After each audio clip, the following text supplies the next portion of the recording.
Hello students, आज हम लोग फिनॉल्स के केमिकल प्रॉपर्टीज के लेक्चर नंबर 2 में हैं। और जैसा मैंने पहले आपको बोला था कि इस नंबर 2 लेक्चर में स्पेसिफिक रिएक्शंस की बात करेंगे, अर्थात जो विशिष्ट प्रकार की फिनॉलिक रिएक्शंस हैं आज उनके बारे में हम लोग डिस्कशन करेंगे और कैसे फिनॉल के द्वारा different type of reactants react करके नए नए प्रोडक्ट्स बनाते हैं। इनके फॉर्मेशन रिएक्शंस की आज जानकारी करेंगे। सो फिनॉल की विशिष्ट अभिक्रियाएं। First reaction is known as Kolbe Schmitt reaction. Kolbe Schmitt अभिक्रिया, इस रिएक्शन का कॉन्सेप्ट है कि सोडियम फेनॉक्साइड साल्ट्स के द्वारा फाइनल प्रोडक्ट्स के रूप में सैलिसिलिक एसिड का फॉर्मेशन होता है। तो आइए हम लोग इसके मिड कंपोनेंट्स का और पूरे कॉन्सेप्ट का लॉजिक समझते हैं कि कैसे फॉर्मेशन करेंगे। सोडियम फेनॉक्साइड और sodium फेनेट react with carbon dioxide in the presence of 4 to 7 atm pressure and 400 Kelvin temperature. Then it makes phenyl sodium carbonate. जब कार्बन डाइऑक्साइड की क्रिया सोडियम फेनॉक्साइड से कराते हैं तो कार्बोक्सिलीकृत होकर यह फेनिल सोडियम कार्बोनेट का निर्माण करता है। अब यहां से रिएक्शन रीअरेंज होती है, अर्थात जो कंपोनेंट्स हैं ये रीअरेंज करते हैं और अरेंज करके सोडियम सैलिसिलेट नाम का प्रोडक्ट फॉर्मेट करते हैं। एसिडिक मीडियम में एसिडिफिकेशन होता है, यानी अम्लीकृत माध्यम में इसको बदलते हैं। देन यहां से सोडियम क्लोराइड का पृथक्करण होता है और मुख्य उत्पाद के रूप में 2 हाइड्रोक्सी बेंजोइक एसिड प्राप्त होता है, जिसे ही सैलिसिलिक एसिड कहते हैं। तो इस प्रकार कोल्बे-श्मिट रिएक्शन में हमें मुख्य उत्पाद के रूप में सैलिसिलिक एसिड प्राप्त होता है। बच्चों, आपको मैं बताऊं कि जो सैलिसिलिक एसिड है ये मेडिकल सेक्टर में मोर देन यूजेबल है, उपयोगी है। इससे विभिन्न प्रकार के मेडिसिन का फॉर्मेशन होता है, जिनमें से aspirin and salol are more than important chemicals. तो हम सैलिसिलिक एसिड से कुछ स्पेशल रिएक्शंस का फॉर्मेशन आपको समझाते हैं। तो सबसे पहले सैलिसिलिक एसिड से एस्प्रिन का फॉर्मेशन देखते हैं। जब सैलिसिलिक एसिड की क्रिया एसिटिक एनहाइड्राइड से कराते हैं कंसंट्रेटेड H2SO4 की प्रेजेंस में, then acetic anhydride salicylic acid से रिएक्ट करके 2 एसिटॉक्सी बेंजोइक एसिड का फॉर्मेशन करता है और एसिटिक एसिड का पृथक्करण करता है।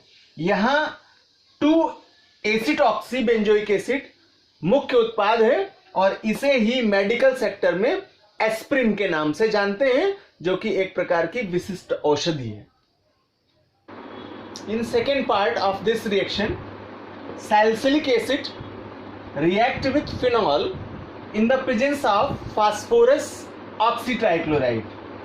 Then it subtract water and make phenyl salicylate. It is also known as Salol.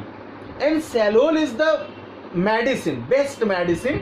It is used as a antiseptic and analgesic.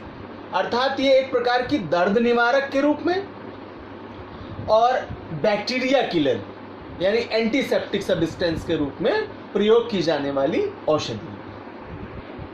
And third reaction for salicylic acid, जब salicylic acid की क्रिया HCl gas की presence में methanol से कराते हैं तो after reflux it makes methyl salicylate.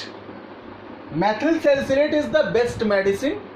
It is used for the treatment of arthritis and it is also have a best smell, good smell. So it is used in the manufacture of perfumes. Now second reaction, most important for you, Riemer-Tiemann reaction. जब phenol की क्रिया caustic soda या caustic potash दोनों का use कर सकते हैं किसी एक का की प्रेजेंस में क्लोरोफॉर्म से कराते हैं तो मध्यावयी यौगिक प्राप्त होता है और अंतिम उत्पाद के रूप में सैलिसिलडिहाइड प्राप्त होता है। इस अभिक्रिया को रीमर-टीमन अभिक्रिया कहते हैं। In this reaction phenol react with chloroform in the presence of NaOH. Then it makes sodium salt mid components in the presence of twice molecule of NaOH. Then subtracted twice molecule of HCl and make a sodium salts.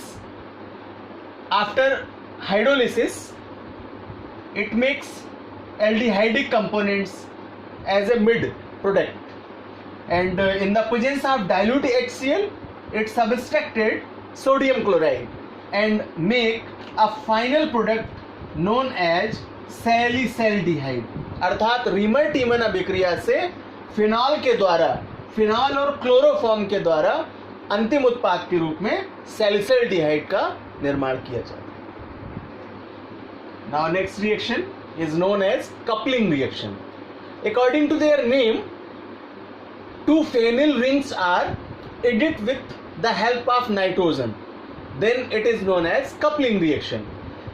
जब benzene diazonium chloride salt का reaction basic medium में, क्षारीय माध्यम में और ठंडे वातावरण में यानी कम टेम्परेचर पर, कोल्ड एटमॉस्फेयर पर फिनॉल से कराते हैं तो यहाँ से Cl और हाइड्रोजन HCl बन करके सबस्ट्रैक्ट किए जाते हैं और जिसके फलस्वरूप दोनों रिंग्स एडिट हो जाते हैं और एडिट होकर के यहाँ पर एजोरंजक यानी पैरा हाइड्रोक्सी एजोबेंजीन का फॉर्मेशन करते हैं और इसे ही एजोडाइज या एजोरंजक कहते हैं। अर्थात कपलिंग रिएक्शन द्वारा हमें पैरा हाइड्रोक्सी एजोबेंजीन प्राप्त होता है। Now fourth reaction, Gattermann reaction. In this reaction, phenol react with hydrogen cyanide and HCl in the presence of ZnCl2. अर्थात जिंक क्लोराइड की उपस्थिति में जब फिनॉल HCl और HCl से रिएक्ट करता है तो मध्यावयी यौगिक देता है जो हाइड्रोनियम आयन के साथ प्रेजेंस में इस CHO को CHO एल्डिहाइड ग्रुप में कन्वर्ट करता है जिसके फलस्वरूप एल्डिहाइडिक कंपोनेंट्स के रूप में सैलिसिलडिहाइड प्राप्त हो जाता है। अर्थात फिनॉल से सैलिसिलडिहाइड का निर्माण इस अभिक्रिया द्वारा किया जाता है। Now next reaction, phthalic anhydride से क्रिया। जब फिनॉल के दो अणुओं की क्रिया थैलिक एनहाइड्राइड से कराते हैं तो कंसंट्रेटेड H2SO4 की प्रेजेंस में इस सिमेट्री का फिनॉल का दो हाइड्रोजन थैलिक एनहाइड्राइड के ऑक्सीजन के साथ वाटर का फॉर्मेशन करता है। अर्थात जल के अणु का पृथक्करण होता है जिसके फलस्वरूप दोनों फेनोलिक रिंग इस थैलिक एनहाइड्राइड के कार्बन की 2 वैलेंसी से एडिट हो जाते हैं जिनके जुड़ने से फेनाफ्थलीन का फॉर्मेशन होता है। अर्थात फिनॉल से फेनाफ्थलीन प्राप्त होता है और फेनाफ्थलीन इज एन इंडिकेटर, सूचक के रूप में यह प्रयोग किया जाता है।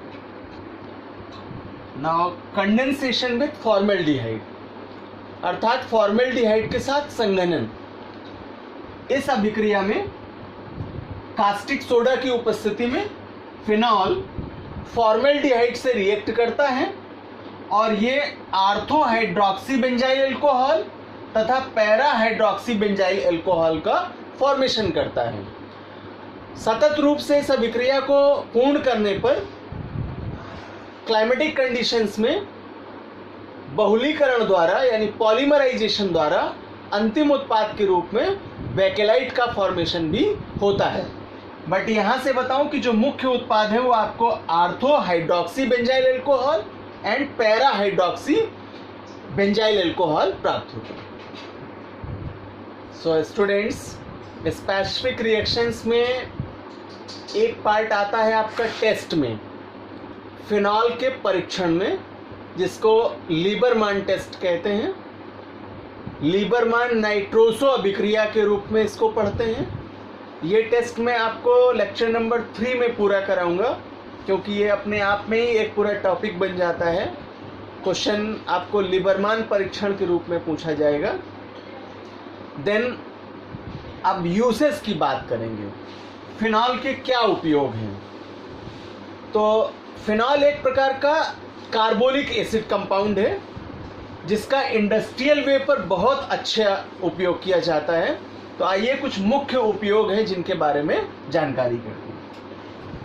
First, in the formation of soap and lotions, अर्थात कार्बोलिक साबुन के निर्माण में और लोशंस बनाने के रूप में इसका मुख्य रूप से उपयोग किया जाता है। As a antiseptic substance in medicine sector, औषधि निर्माण के क्षेत्र में फिनॉल का उपयोग एंटीसेप्टिक के रूप में किया जाता है।